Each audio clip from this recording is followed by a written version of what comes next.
We are moving on with pre-recorded video, lecture 3, talking about the electric field. We're starting off with a clicker question. Now I moved this clicker question to active time for week 1. I'll give you the answer now. The answer is C. And if you want to follow up with that more, active time week 1, we discussed that. Now, the electric field is something that physicists have developed to help us better understand the electric force. And so the way we picture it is every charged object makes an electric field in the space around it. This field describes the force that this field will exert on other charged objects. And in a sense, so we've been talking about so far is sort of how does charge A affect charge B, but this is more of a general thing, as in sort of what kind of effect does this charge make in the area around it. And so it's much more general, and so we'll find that it became helpful to us in calculating certain things, and it's also going to be really a fundamental way to think about the electric force, this sort of idea of a field model. And so we're going to do the same thing with magnetic fields, and so we'll see that it gives us a way to think about this in a different way that can be oftentimes really useful. And so the field gives rise to the electric force a particle will feel. An electric field is set up such that a point charge with charge Q0 will feel a force. And so it's sort of like this idea, so my charge creates a field, and that field can apply a force on another charge. And so we're going to spend some time now trying to discuss this and get our heads around it. So a couple questions. What does electric field represent in the real world? What is its scientific significance? So again, it represents the field that's created by a charge, and similar to the way we can think about a gravitational field, which you may have talked about in 2A.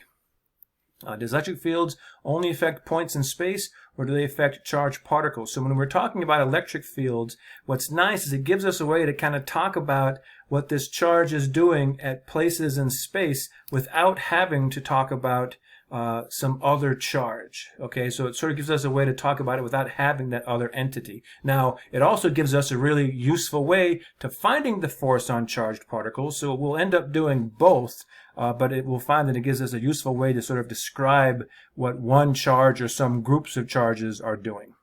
And when you talk about E field at point P, are we talking about the electric field that P exerts on others, or the combination E field that other charges are acting on P? And so first of all, so when we talk about E field, that's just our shorthand way of saying electric field. And what we'll often do is, say I have like a group of charges. I don't know, I'll just make up some charges over here, maybe some positives and some negatives. And then what we'll often want to do is find the electric field at some point P. And so we want to find the electric field from all of these charges. Okay, I mean, the problem could ask lots of different things, but oftentimes we'll want to find the electric field from all these charges at that point P. And so we're going to go through now and develop some tools and hopefully give some insight to what this stuff really means.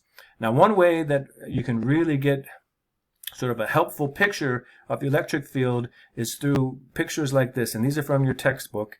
These are electric field diagrams. Oh, excuse me. And so these things, the way that it works is the electric field, so they basically just take a bunch of points, and so here we have a bunch of points, and each one of these points, they show you where the electric field, which way it would point, and then how big, the length of the arrow is sort of how strong the electric field is. So electric field is a vector, and so that's an important thing. So electric field is a vector, so it has a length and a direction. And you can see here that our general rule is that the electric field points away from positive charges, as in this picture here, and it points towards negative charges. So in these two pictures, this is just the electric field of just one charge hanging out all by itself. Okay, so one thing you can see is that the electric field points exactly away from a positive charge and exactly towards a negative charge. And then as you get further away, hopefully you notice that the length of those arrows gets smaller. So it's going to have the same sort of characteristic that the electric force did. So this field gets smaller as you go further away. We're going to talk much more about the electric field and the electric field diagrams like these, electric field lines, just to kind of give you, again, more insight into this. So Our kind of fundamental definition for the electric field will look something kind of like this here. Okay, and so what this is if I know the electric field, okay, suppose there's just some region here, and there's some electric field in that region, and I put some charge Q0 into that region, all right, then to find the force, it's just a matter of taking the charge Q0 and multiplying by the electric field. And so like I was saying before, when you find the electric field, it's sort of taking the force and then dividing by the charge that was feeling that force. And so it gives us, again, this sense of what's going on there without having that charge there. And if you look at this picture, force would have units of newtons. Charge has units of coulombs. And so one way to write the units of electric field are newtons per coulomb. And another thing to note here is that the electric field points in the same direction as the force that a positive charge would feel at that position. And so that's an important thing to think about. We're going to talk about that here as we move on, right? Because so if the electric field, say the electric field, points this way, that's my electric field, and I multiply by some positive Q, my force is still going to be in that direction. Where if I multiply by a negative Q, my force will be in the opposite direction. So this is the convention that we picked. We picked the convention where electric field points in the same direction as the force that a positive charge would feel at that point. Okay, if you go back to this picture over here, right, so we sort of talked about these kind of things before, and so if I was to say put a positive charge right here, okay, we know that the force on that would point this way here. Okay, which is consistent with that rule. So the electric field points the way a positive charge would feel a force. And so over here, if I put a positive charge over here, right, it's going to feel a force. Again, here I'm talking about forces and not electric field lines, so don't get confused with the lengths and stuff. But the force would be inward. So the electric field always points the way that a positive charge would feel a force. And hopefully you can see that from this equation right over here. Does the Q0, again a student question here, does the Q0 in the electric field equation refer to the charge creating the electric field on a positive charge? This Q0 refers to the one that's feeling the force. So again, like this picture over here, if I have, so there's some region and something's causing an electric field. Sometimes they'll tell us what it is, sometimes they won't. But if we know the electric field and I put a Q0 there, this is the equation to find the force. And that's usually, pretty quick. If you know the electric field, you know the charge, just multiply them together and get the force. So this is sort of our version of electric field for a point charge. And so you'll look, and it looks really similar to Coulomb's law. We'll talk about this more in a second. And again, when I do this, you can do it any way you want, but I think what's better is when you're dealing with electric fields, I think about this thing as being an absolute value, and then I sort of think about which way the electric field should be pointing and add them up like vectors. I think that's just an easier way to do it. Okay, and so here's sort of the key to that. So here's how you find the magnitude of the electric field. If you've been doing well with Coulomb's law, this is very similar. Now the direction takes a little bit of time getting used to, but basically it works like this here. So here I'm trying to find the electric field from these two charges, okay, positive and negative, and so let's just call this Q1 and Q2, all right, and I'm trying to find electric field at P1, and so right here, this is the electric field from Q1, right, electric fields point away from positive charges, and then over here, this is the electric field from Q2, electric fields point towards negative charges. And so you can see here that what would happen is if I added up these guys as like vectors, the sort of left and right parts would probably mostly cancel. We didn't talk about the size of these, and the downward parts would double up. So if you wanted to sort of add them up. But the important thing is how that direction works. Okay, if your charge that's causing the electric field, which is Q, is positive, the leaf field points outward away from it. If your Q is negative, it points inward towards it. And so student question again, is the direction of the field vectors just a convention that all people agree on to make communication easier? Yes. Right? There's no reason that we couldn't reverse this and just be fine with it. I think people just, generally, if you go with what the positive does, then you sort of save yourself a little bit of work with negative signs and stuff, but there is really no difference. It's just a convention. And so here's just, you probably might have noticed this, but it's just the way here you can kind of connect how these equations work here. And so this is our new equation of the electric field. And so here I've got some charge Q1, all right? And so I can find the electric field of that charge at some point P. Okay, well then suppose that I take my charge Q2 and put it at point P, then my force, by our equation we just learned, the magnitude is just Q2 times that electric field. And so if you remember, what then would happen is that force would be, so this electric field is KQ1 over R squared, our new equation, and I'm multiplying times Q2, and of course this is just Coulomb's law. So the stuff we're doing here is just sort of, an extension of this, so it's all related. But again, the electric field will be a powerful concept in a lot of different situations and examples, and so it's going to be really helpful to us. So hopefully we'll draw on a lot of your knowledge of force. I think in general forces are easier to kind of get your head around, but the electric field will give us more insight into things. Student, does the sign of the charge matter when you're calculating the electric field? Again, this is sort of Myers-Tholen's way of doing it. Everyone does it a little bit different, I would say. I think most people do it this way, but when I'm calculating electric fields and forces, right, I do not use the sign of the charge. I use like this equation to find the magnitude, and then I draw my vectors out and then add everything like vectors and do my math that way. Okay, so if you do that, I think that is, to me, easier. All right, so let's look at an example here. So we've done problems like this, and so now we're doing it with the electric field to give ourselves some sort of more practice with this. So we're on this line. So here we have a line with two charges. So there's a positive charge, which has got 4 pluses, which means it's going to be 4 times Q, whatever Q is, and then a negative charge, or just 1 negative, so it's like 1 times that charge. Is sort of how we're going to think about this.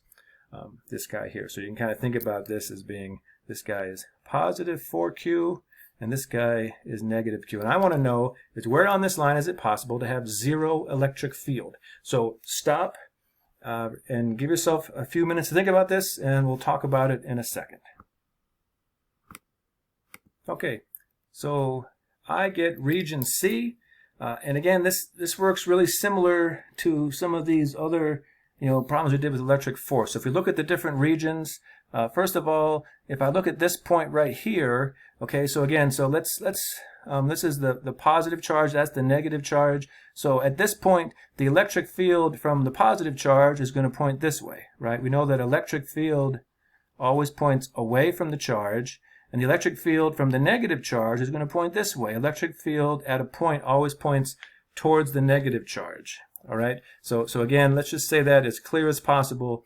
The electric field at some point P will point away from a positive charge, and it'll point towards a negative charge. So in region B, both electric fields are in the same direction. There's no way they can cancel out. If you look at the other two situations, it's that same sort of thing we had before. The electric field will actually be in different directions. Let's just get more practice. So again, from the positive charge, electric field in my situation is going to be pointing away.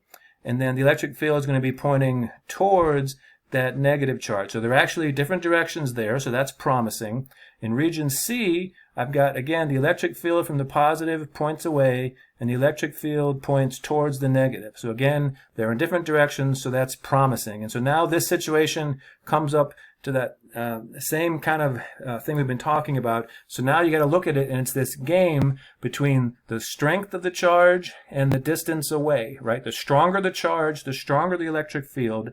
The closer you are, the stronger the electric field. And so you play these two sort of games, and what will happen is region C is the place that will work, right? Because you can actually get closer to the smaller charge, right? Our equation for electric field is KQ over R squared. So if it's a smaller charge, I've got to get closer to it in order to make the same electric field. And it's that same sort of idea. Okay, imagine there's two people talking, and the one with the 4Q is talking louder, right? If I'm over on this side in region A, I'm always going to be closer to the person talking louder, and I'll never hear the person over here that's whispering. So the negative smaller is like someone whispering. right, I'll never be able to hear them louder than the person yelling. Or if I'm over here, right, I'll be able to hear them. It's kind of like, if I'm up here lecturing, right, and you're in the lecture hall, and your neighbor whispers to you, right, you're right next to them, you can hear that whisper, right? But if you're standing over here on the other side of me, you'll never hear that whisper. Okay, so region C is the correct region. Hopefully you're getting a feel for that sort of thing now. And so now let's look at this. So now let's actually see if we can calculate where this would be. So I know it has to be either at point, well, I'm going to tell you that it's either at point 7, 8, or 9. So what I want you to do now is stop and go through and try to calculate where this would actually be. So let's give ourselves a second here, and then we'll go through and talk about this one. Okay, so hopefully you had some time to work that through. Again, I really advise you to stop and try these yourself. I think the research really shows that is more effective. So I get 9 on this here, and so let's go and look at this. So a similar situation to as we've done before. And as usual, there's lots of ways to do this. So for me, what I'm going to do is I'm just going to say, I'm going to make some distance here. And so I'm drawing this arrow this way, and I'm going to call that distance x. All right. And so when I draw that, I'm defining distance away from this negative to be positive distance. Okay. That's my definition there. All right. And again, we know at that point that there's the two forces. So at this point right here, the two electric fields. There's the electric field from our positive charge, all right, and so actually at this point I'll call that electric field of the 4Q, and then there's the one pointing that way, electric field of the negative Q. And so what we want here is we basically want the magnitudes of those two electric fields to cancel out. Right, so I can draw my equation this way. If you wanted to be a little bit more precise, you could start your equation by saying, let's add up my electric fields. And my electric fields in this case, there would have been a positive E4Q and then a negative E of the negative Q, and I want those to equal 0. So that'll get you to basically the equaling of those two guys there. And then here's where I put in all my new equation. Okay, so if we look here, let's do the negative Q first. So the negative Q, the distance between my negative charge and this point in question, so again, this is like my point P over here, is just x. That's how I defined it. And so that would be KQ over x squared. Again, I don't use the negative Q here because we're always using absolute values with this stuff. You got to be really careful. Okay, I know that electric field points in my negative direction, and this one points in the positive, and so I've sort of accounted for that sign over here. Now in this case over here, it's a little bit more complicated, but hopefully you can see. So it's K, now the charge is 4Q, so that's my charge I'm using. And now the distance from this one here, if you will, is 1, 2, 3. So on this little picture here, we're sort of using one space is like kind of one little block of space. And so we do this here. And so now what do I do? Well, so now I go through, and at this point it's just math. So I do the thing where I can go through and cancel K and Q, and so now it's just some math. And so if I look here, if I cross multiply, I get 4x squared equals 3 plus x squared. 4x squared equals x squared plus 6x plus 9. And if I bring that all over, I get a quadratic equation of 3x squared minus 6x minus 9 equals 0. Now again, lots of ways to solve this, but when I do this, I get x is equal to 3 or x is equal to negative 1. Again, negative 1 would imply that I'm moving backwards from this point here. And so if I get x equals to 3, that means I move 1, 2, 3 over, okay? And that's going to be this point 9 in this picture here. And just one thing, this picture is a little bit confusing. I got this from your book. And so this is not a number line. This is just numbering the different points. If you look here, it's like 1, 2, 3, 4. And if it was a number line, this would have been a 5, and then like a 6 and a 7. And so these are just sort of spaces equally spaced out, and they did numbers on them. They probably should have put letters. But anyway, hopefully that makes sense. Okay, so let's move on to some student questions. So depending on my location anywhere in space, is there always going to be an electric field set up? Like, for example, if I was 100 meters away from a charged particle, is there still an electric field at that point? So the answer is yes, because we have this equation, but basically it's so small, right, that it generally doesn't affect much. So that's a good question. Also, when asked if an electric field is zero, does that mean all the electric forces exerted on a positive charge cancel each other out? So I'd be real careful. What it's saying is basically all the electric fields from the different charges cancel each other out. So yeah, so if you ever ask that question, the idea is that in your question, there's usually some charges. All the charges would be canceling out. All their electric fields would be canceling out.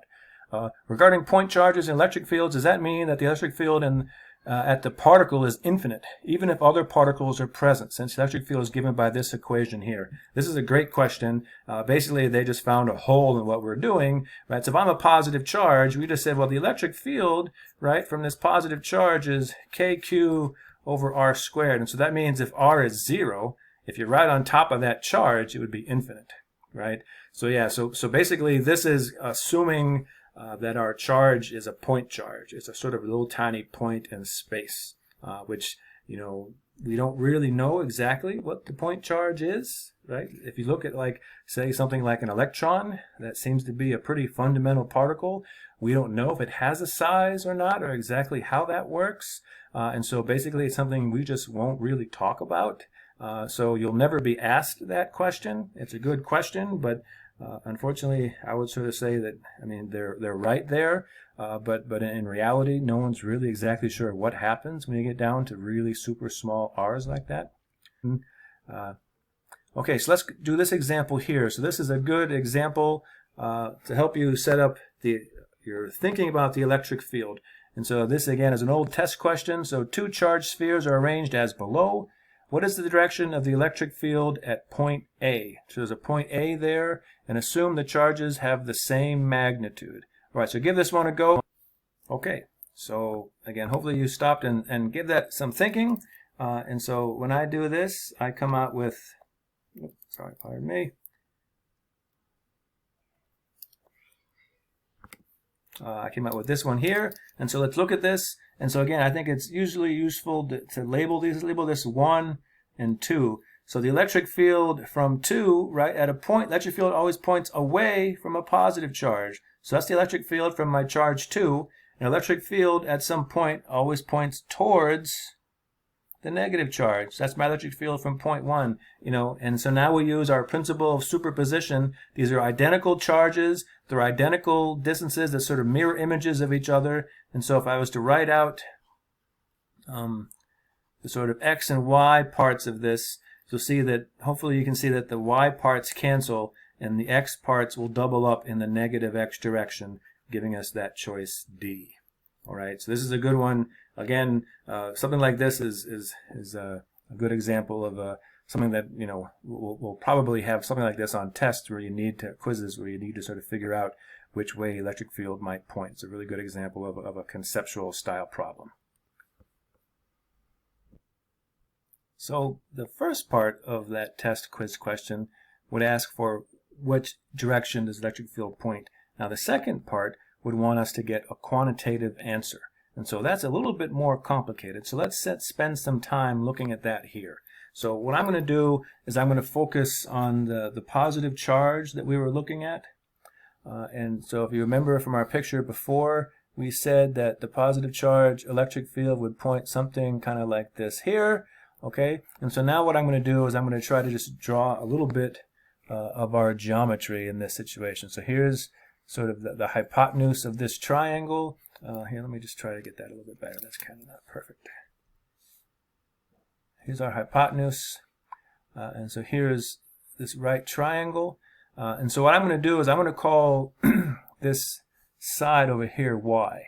And so this is an example of a problem that's in your book where they give you two charges, a positive and negative. There's some separation A from the origin. Right, again, this is the origin. And we want to find their electric field at some point y above the origin. Okay, and actually I guess we'll call it some point A, as I did in the picture. And so the first thing we do is kind of like we did in that last picture. We realize here that and let me just draw this triangle over again. So that my electric field is going to point this way, and I can make a little right triangle here. And so what I can do is, let's blow this triangle up a little bit. So that triangle, just to make it look a little bit bigger so we can work with it, looks something kind of like this here. All right, and I'll call this my electric field in the x direction from the positive charge, and I'll call this my electric field in the y direction from the positive charge. And of course this is my magnitude. This vector here is like the magnitude of the electric field. Okay, and so what we want to do is we want to sort of focus on this first charge and then kind of go from there. Now the magnitude of that electric field, right, so our equation is kq, so we're just going to call the charges q, and this will be charge negative q, kq over the distance squared. So the distance squared is going to be this guy over here. And what's that going to be? Well, hopefully you can see that the distance squared in this case will be y squared plus a squared. So it's just a nice little Pythagorean theorem there. So now what's nice is when I take y squared, the square root of y squared plus a squared, it comes out as just y squared plus a squared because you're squaring that. So the magnitude of my electric field, and I should probably be careful to call this the magnitude of the electric field from the x, or from the positive charge, just so we differentiate. Like that would end up looking like this here. Okay, so now in that last example, we sort of showed ourselves that the y direction part of this cancels. And so what I'm really interested in is the electric field in the x direction from that positive charge. And so I'm going to try to find this guy over here. And so how do we do that? Well, let's go through and think about that. So first, I'm going to label some angle here theta. So sometimes you just got to label angles. And that's one of those things you just get better at when you do this a bunch, is knowing that, well, it's time to label an angle. And what's really nice is, hopefully you should spend some time convincing yourself of this, if it doesn't make sense right away, is that these two angles are the same. Because basically the hypotenuse line I drew here and that electric field are parallel to each other, and then the x and y's are parallel. And so this is my angle theta here. Now if you remember from doing this in 2A type class, so what's happening now is basically the x component is going to be our magnitude, okay, times cosine of theta. And so let's write that here. So kq over y squared plus a squared times cosine of that theta, right? So the cosine of the theta, right, gives us the side down here, the adjacent side, times that magnitude. All right. Now the thing is here, in the way I've set up my axes is I usually just like to do the typical XY axis, and so there's actually a negative sign there if I want to actually look at my component, because this vector points negative. All right. So we've got a lot of stuff going on now. Now the last thing we need, or to sort of move forward, is to, cosine of theta is nice, but you can express cosine of theta in terms of stuff that's in your problem. So on a problem like this, generally they want you to express your final answer in terms of just, distances in your problem and charges, things that you can see in your picture. And theta is a little ambiguous. It's going to depend on our y and our a. Okay, and so hopefully you can see here that cosine theta, right, well, I always remember it's equal to adjacent over hypotenuse. And so the best way to do it is to use this little triangle here. So if I use this one, okay, so my adjacent would be what? It would be a, and my hypotenuse, well, we know that, we just found that, is y squared plus a squared. So that's my cosine theta.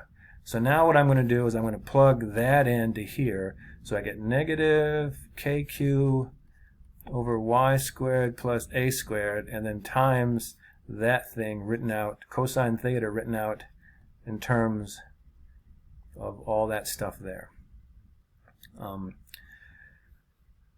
Okay, and so then if I sort of take that and just combine it a little bit to make it look just a little bit neater, I'll get negative kqa over, now here I'm going to get kind of fancy. Okay, I'm going to combine these and write them out to the 3/2 power. So here I've got y squared plus a squared to the 1 power, y squared plus a squared to the 1/2 power. So altogether, that comes out to be the 3/2 power. And so again, this is just the EX in the positive direction. And so the last thing I'm going to do this is, so again, we're trying to find the electric field caused by these 2 point charges, is to say, well, the electric field total in the x direction is going to be -2 times kqa over y squared plus a squared to the 3/2 power. And I'm going to say that that's my final answer. Now, where did I get that 2 from? Well, if you remember, so we just did this for the positive charge. We argued in that last clicker question that the electric field from the positive and the negative in the x direction are identical to each other. All right, and so once I found this one, in that case, I can just go through and multiply by 2. And that's what I do. And so the book will do some examples, I think, of other situations like this, but this is a pretty fundamental example. This is what we call an electric dipole.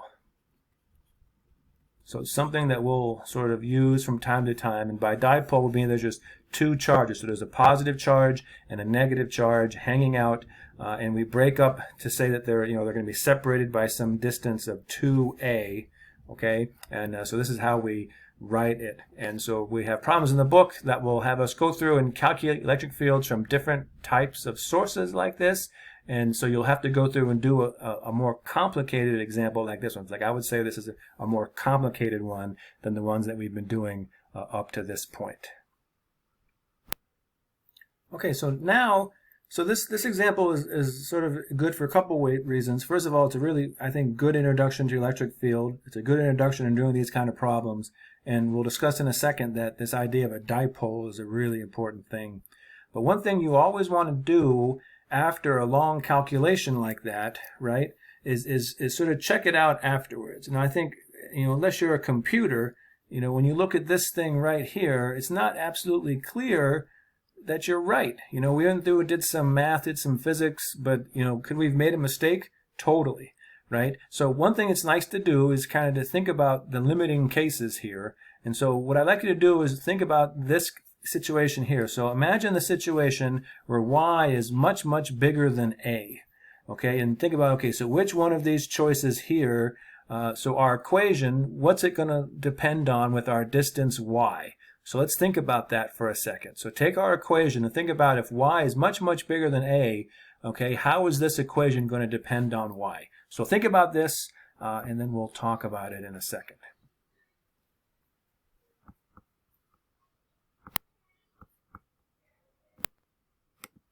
Okay, so hopefully you got that it goes as 1 over y cubed. And let's see if we can sort of show you what we mean here, because this is kind of a tricky topic, I think. So we got that our E total in the x direction, this particular case, was negative k qa all over y squared plus a squared to the 3/2 power. Now, this is approximately equal, so in a situation where y is much, much bigger than a, this denominator, I can write this sort of like so.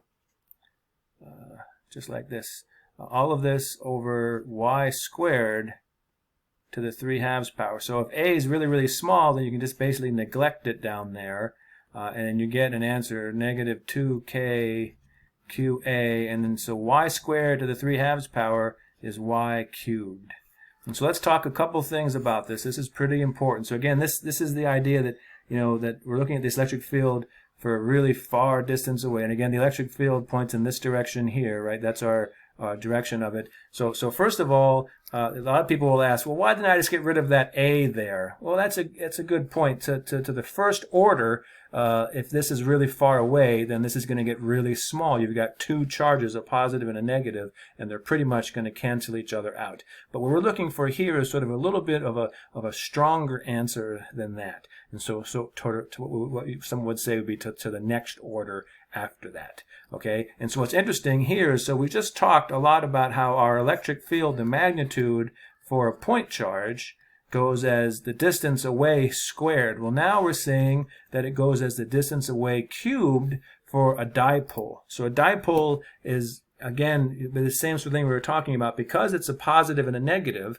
as we get away from it, okay, the electric field falls off faster. It goes to zero faster because the positive and the negative have a tendency to cancel each other out. And so that's where that y cubed comes from. And so basically, if you're doing a problem with a dipole, all right, and then when you look at sort of distances really far away, it should always go as y cubed.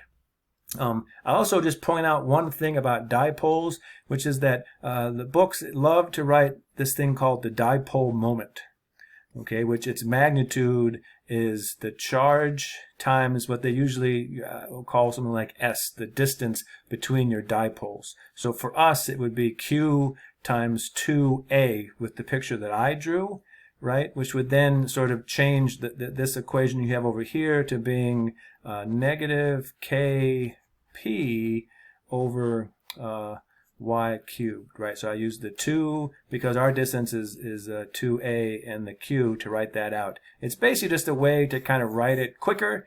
I'll never use that myself, so don't worry about it for our quizzes or tests, but the book will use that, and so if you want to sort of communicate with the book, that's important. And let's just talk a little bit more about, so dipoles, okay, it was a good example, but whatever, right? Well, and so in reality, if you think about an atom, okay, I'm going to draw a really basic sort of picture of an atom. So here's the nucleus, and then you got this sort of cloud of negative charge, right? So what happens is, suppose I bring, say, a positive charge nearby that.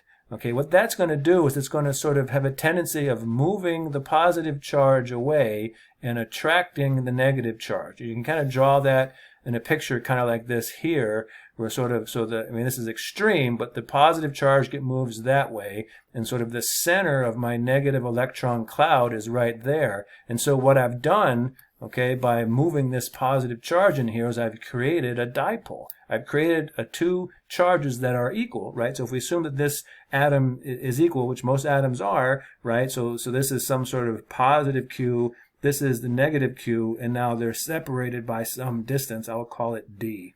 And so in some sense, dipoles are everywhere. Anytime you sort of bring a charge close to something, you're creating a dipole. So not only is this a good example to give us some practice with electric fields, but the dipole is a pretty fundamental thing in nature. And so we'll be talking about this as we go on. All right, thanks.